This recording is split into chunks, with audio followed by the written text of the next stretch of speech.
Welcome to another tutor short provided by the Educational Support Services Department of Lehigh Carbon Community College in Snexville, Pennsylvania, which is just outside of Allentown. These videos review key learnings for the science courses provided here at L-Tri-C. And please remember that the Educational Support Services Department does provide walk-in tutoring 5 days a week.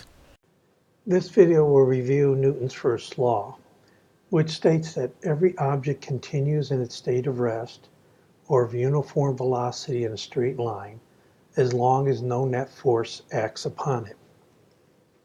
I like to think of this law in my mind as the don't bother me law. When you're under the first law, from a mathematics point of view or problem solving point of view, your sum of your forces acting on the object must equal zero. Everything needs to cancel out so that object cannot be bothered. So if we look here at this rock that's at rest, it doesn't want to be bothered. It wants to stay there and just sit.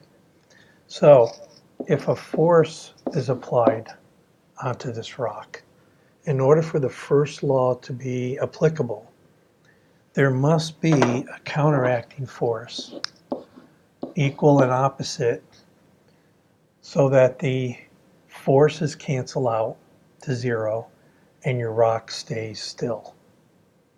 And so it's a typical kind of problem, I would say, and when you have a stationary object, is you might be provided with an object that, say, has a 10 Newton force applied to it.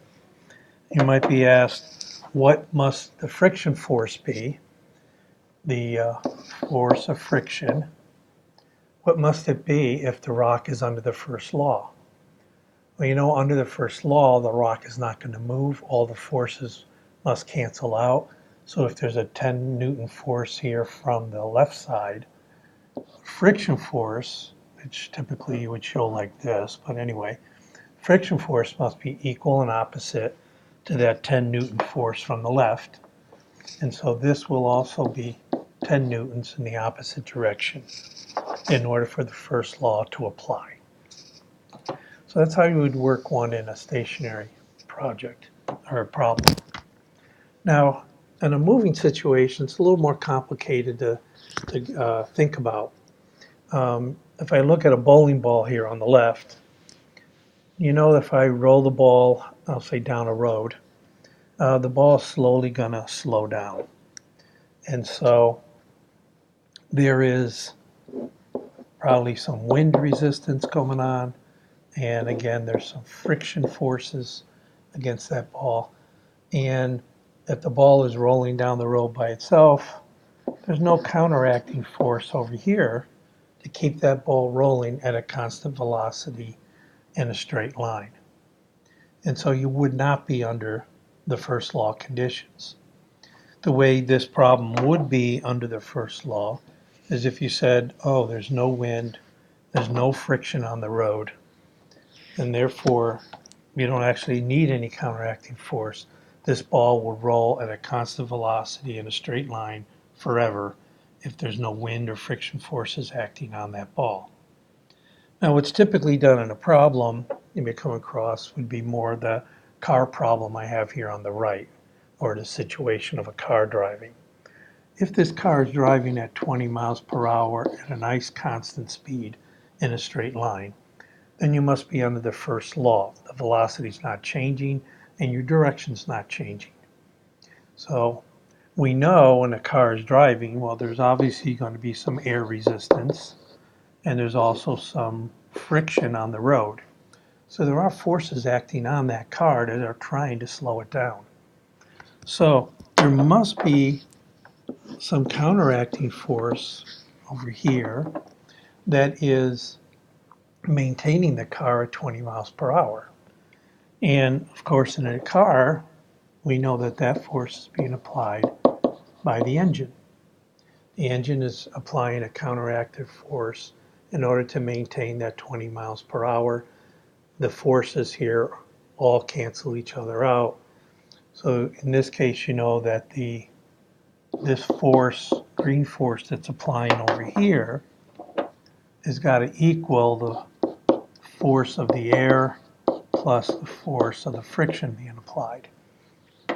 And you know they must be equal and opposite, and you can solve for whatever your unknown is in this problem. So that's how you go about a first law problem dealing with moving. Now, just to give you an appreciation between the first and the second law of Newton, I'll have another video on the second law. But let's take the situation of a car. Let's say it's on a side street right now, so it's doing 20 miles per hour. Constant speed, constant direction. But then it wants to enter the highway.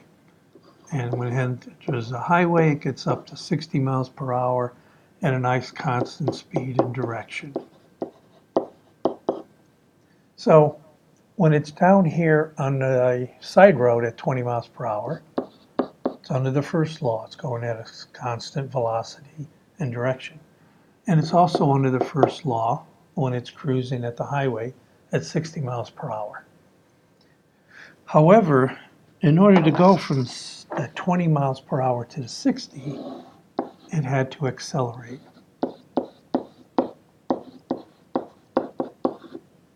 And that acceleration negates the first law, and we're now under the second law of Newton. And under the second law of Newton, forces do not equal zero. You, as a driver of the car, had to depress the accelerator pedal in order to overcome that friction and wind resistance, apply more force from the engine, overcome those forces, and now have an unequal balance. Forces are not equal, and now you can accelerate and get up to that 60 miles per hour.